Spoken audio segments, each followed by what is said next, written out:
Twitch.tv. A lot of people in the gaming community know what it is, but for those of you who don't, it is a website where people live stream content for the pleasure of viewers. Sometimes it is video games, sometimes it's just people talking, sometimes it's people making music, sometimes it's people painting or doing DIY projects. It doesn't really matter. If you want to do it, most of the time you can do it on Twitch, unless it's something related to pornography, in which case you will be banned. But on Twitch, in the gaming community, there have been quite a few games that have taken the spotlight for a while. For a long time, it was stuff like Super Smash Bros. And Call of Duty games. Then Overwatch had a very large place. League of Legends has always been huge on Twitch, along with StarCraft and whatnot because of the esports scene. There's also been a large community still surrounding the game Counter-Strike Global Offensive. Now, this is a game made by Valve, and it is a first-person shooter in which there are two teams, the anti-terrorist and the terrorist. The terrorist job is to get to one of two bomb sites on a map, plant a bomb, and defend the bomb, while the anti-terrorist job is to kill the terrorists and disarm the bomb if need be. This game has had this central game mechanic for a long time. It also has other mechanics, such as the fact that you don't have a loadout. You have to buy your loadout, or buy your kit, as I say, which is where, depending on how many kills you make and what actions you do, you will gain money, and that money can be put towards buying weapons, armor, pistols, grenades, things like that. And nobody else has really copied that because it was such an effective formula, and Valve kind of just stuck with it and had it be their game, and that's what they did for a long, long time. It is still very popular. There are very many people active. It's still very popular in the esports community. But in recent times, and actually yesterday, Riot Games, the creators of League of Legends, came out with a direct competitor to Counter-Strike Global Offensive in the game Valorant. Now, Valorant for a long time had a closed beta where you had to watch Twitch streams and have a Riot account and everything before you were able to get into the game. I was lucky enough to get into the beta, and through playing it, I decided that I had some opinions on it. Some of them good, some of them bad. But today, that's what we're going to be talking about. So, without further ado, please pull up a chair, take a seat, and enjoy the video. My name is Whiskey, and let's talk Valorant.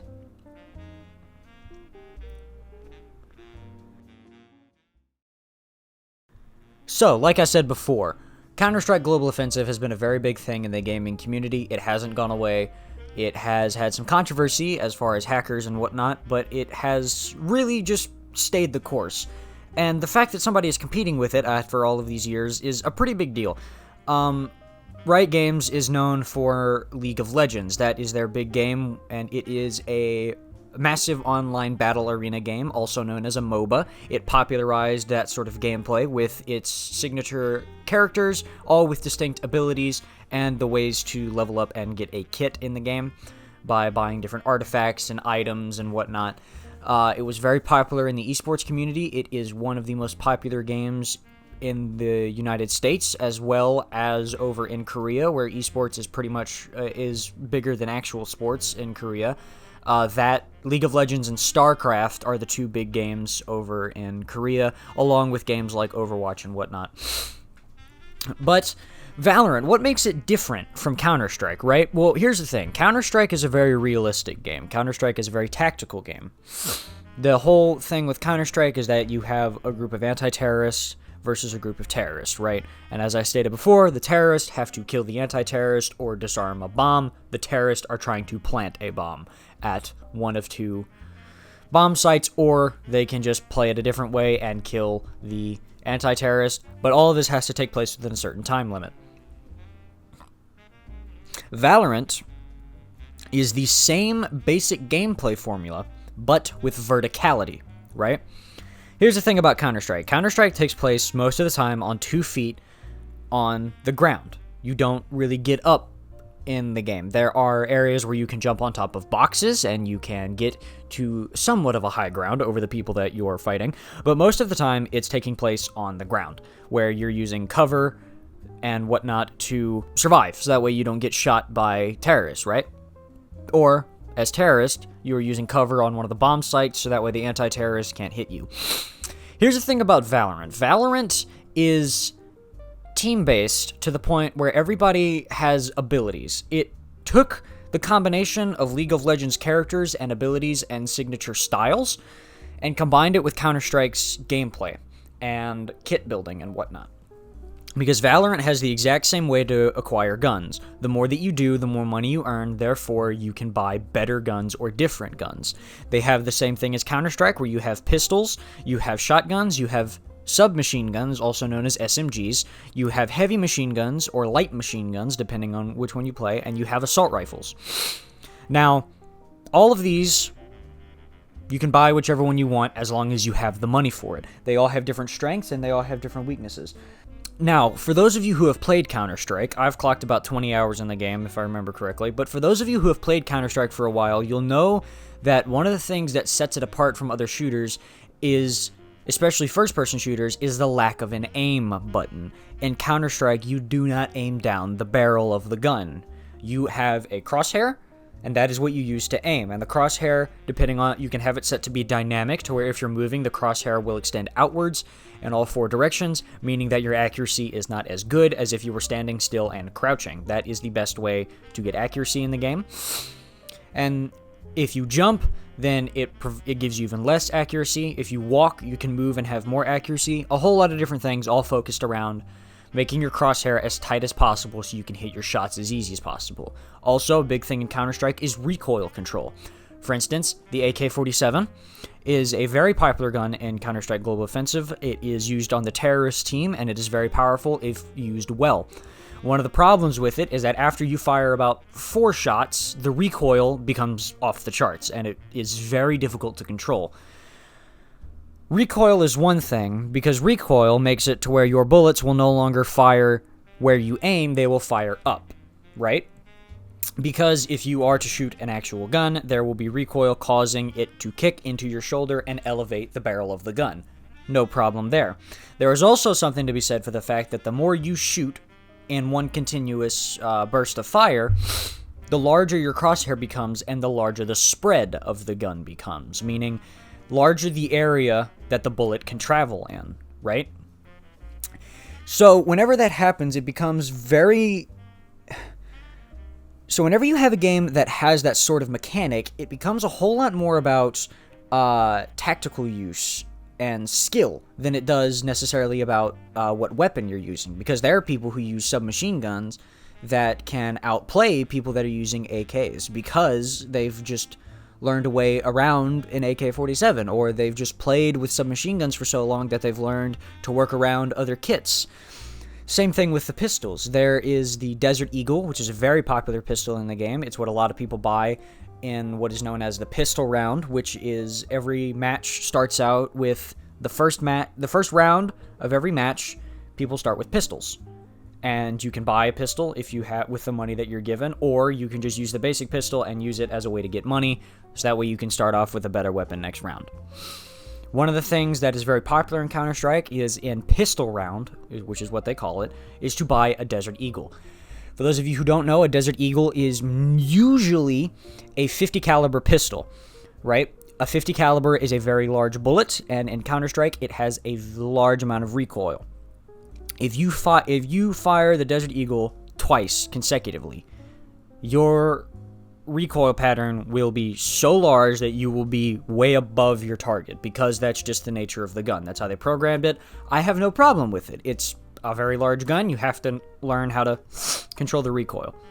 But one of the things about this that makes Valorant stand out is the fact that Valorant has an aim button. If you've played games like Call of Duty, Battlefield, Titanfall, Star Wars Battlefront, basically any first-person shooter, Destiny even first-person survival shooters like Prey or something like that, even the Halo franchise, all of them have, especially the modern Halo games. The older Halo games didn't. Halo Combat Evolved, Halo 2, and Halo 3 only had aiming with specific weapons, like the battle rifle, for instance. But Halo 4 and Halo 5, I think Halo 4 at least, they had aiming with all weapons. I know for a fact Halo 5 did, especially with the assault rifle. But Counter-Strike never had that, but Valorant does, which is a very interesting thing because a very big part of games like Valorant and Counter-Strike is holding a position, where you are at a bomb site and you have to hold the position against the enemy team, or the enemy team is trying to get into a bomb site and they have to hold the position to see if somebody else is going to round the corner, right? In Counter-Strike, this is somewhat effective if you know what you're doing, but it's very difficult if you don't know what you're doing. Valorant is definitely much more approachable for this sort of thing because it allows you to physically do something to improve your aim aside from just stopping the movement of your character. Because as a general rule for shooters, lack of mobility is a death sentence. Like if you look at Overwatch characters, right?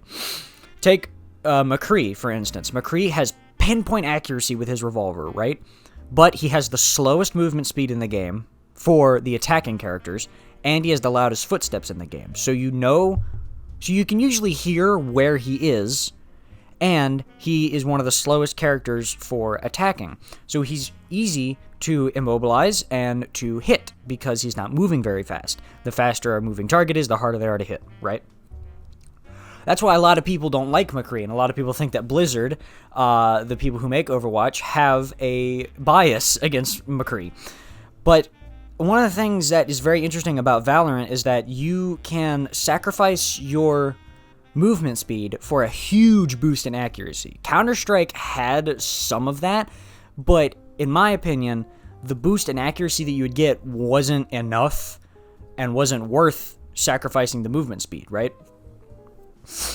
So that's really all there is to say about the basic mechanics. It's pretty much the same as Counter-Strike, except for the fact that you can aim and that you can, intentionally hold a certain angle with something other than a sniper rifle. In Counter-Strike, the only things that you can aim with are sniper rifles. In Valorant, you can aim with, I'm fairly certain, anything but pistols. So, I haven't played it since it launched, but I played the beta a good bit, and it was, and pistols were the only thing you couldn't aim with. But some pistols had alternate fire, where, for instance, the starting pistol, you can use the left mouse button, and you will fire one shot in the direction that you are facing, or you can use the right mouse button, you can right-click, and you will fire 3 bullets, and they will have a bit of a shotgun spread, right? So you have alternate ways to use the gun, aside from just shooting it and hoping that your accuracy is good enough. So I think that it's a much better thing to have people aim, because I get that Counter-Strike is supposed to be very realistic, but in real life, people don't eyeball a gun barrel. Like, the term is whenever you're not shooting while aiming through the sights, you're eyeballing it. You're going based off of your own ability to use your brain geometry to line up the shot with the barrel of the gun in your target, right? Or you can use the sights, which are designed to improve your accuracy, to look down the barrel of the gun through the sights and hopefully improve your accuracy. So I get the argument that it's supposed to be more realistic and tactical, but I disagree with it whenever you're sacrificing stuff that actually happens in real life for the sake of that argument. So in that respect, again, I prefer Valorant. Actually, overall, I prefer Valorant, but I'm going to get more into why. And the second reason why I prefer Valorant are the characters. Counter-Strike has some amount of customization, in what you do with your guns. You can put a skin on them, you can make them look a certain way, but most of the time, you are just going to be using whatever guns you have, and you're going to be using the basic terrorist or anti-terrorist, and that's about it. They did release a thing whenever the Battle Royale came out for Counter-Strike Global Offensive, and whenever the game became free-to-play, they released a Battle Pass, so that way they could get more money from people who are lazy and just want to buy it, where if you got 100 rank on the Battle Pass or whatever, you would get a character that would be a skin for your Counter-Strike character, right? So that was a step that they made, but they didn't really do it quick enough, so it didn't really matter. But when you look at Valorant, you see the inspiration from League of Legends and the creativity from Riot Games, because you have so many different characters with all these different abilities that all have different ways that they can affect a fight, right? You pick a character at the beginning of every match, and each match is the first one to 14, right? The first team to win 14 rounds is the winner of the match, right? I know that's confusing. That's what it is. Each game or match has will have a minimum of 14 rounds, right? Usually that doesn't happen. Usually you're not blown out by the other team 14 times in a row. That usually doesn't happen. But the first team to win to have a score of 14 at the top of the board will be declared the winner of the match.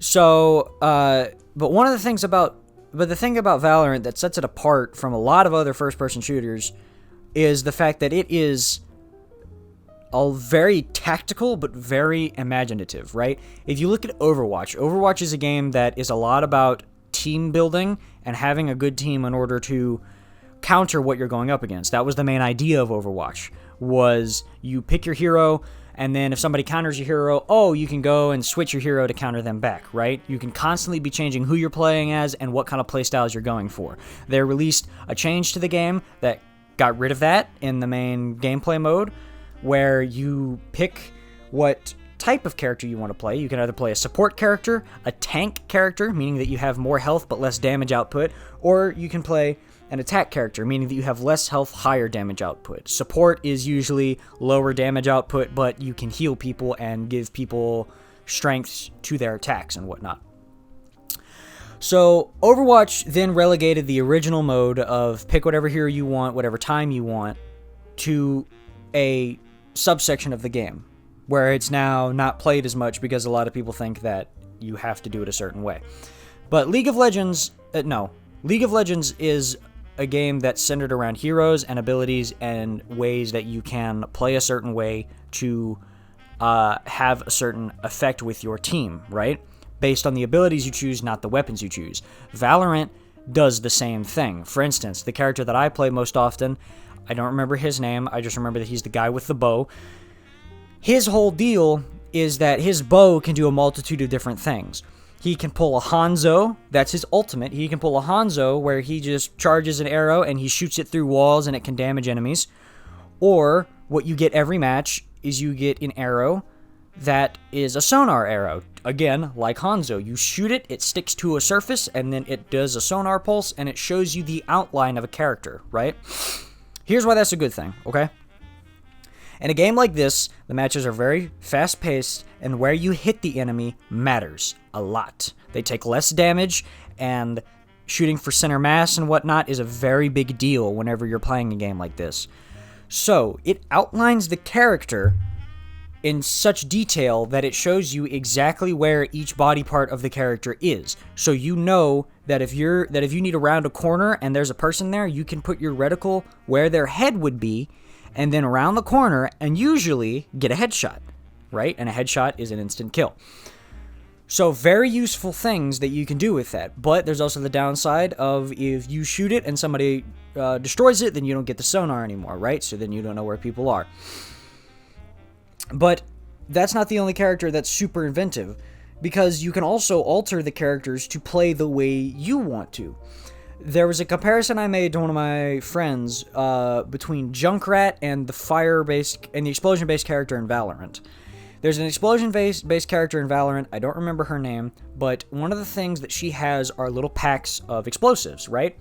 And I made the comparison to Junkrat, because during one of my games, and I don't have footage of the person actually doing this, but what they would do was they would throw down the explosive pack and use it to launch themselves into the air to round corners to get the jump on enemies, or use the explosive pack to get up higher where the character wouldn't normally be able to reach. And this honestly blew my mind that somebody thought to do that, because I had never would have ever thought as playing that character of, oh, if this does explosive damage and knockback, then in theory, it can get me to higher places. Because there's already a character designed around that. Her name is Jet. There's an entire character designed around dodging out of cover and getting to the high ground, right? So the fact that you can take the other characters in the game that were never meant to do that and work your way and bend the game to what you want it to do to be able to play the same way is really, really cool to me. The fact that you just have the abilities to do that, and that Riot seems to be fine with it, I love. It makes me love Valorant so much more whenever you see the people who are taking the characters and the abilities and whatnot to the next level. I cannot wait to see what some people do with the character Phoenix, because Phoenix has an ability which is a flashbang, right? But the thing is that most, if people know what a flashbang is, it's like a grenade but it does a flash. It doesn't hurt you, per se, but it blinds you, it disorients you and everything. And it's really good if you want to, storm an area, right? Well, here's the thing. Again, a comparison to Counter-Strike. In Counter-Strike, you can throw the flashbang in front of you. You can bounce it off of walls and whatnot if you're good enough, but you will throw it in front of you. Phoenix, his entire flashbang is built around going around corners. You can put yourself on the corner of a wall, hit a button, and he will send out a flashbang that will go around the corner and flash whoever's there. And it'll flashbang whoever's there. And will give you an indication if you successfully flashbang someone, which is brilliant. It is really good because it makes it to where if you are good enough at Phoenix to know what you're doing, you can play it smart and be able to outsmart your enemies, so that way you can get them into a trap, or you can get them into so many other things.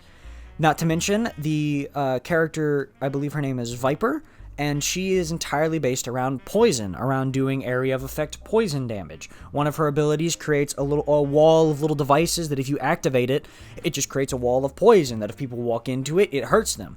Phoenix has the same ability, but his is fire-based, and if Phoenix walks into it, it heals him.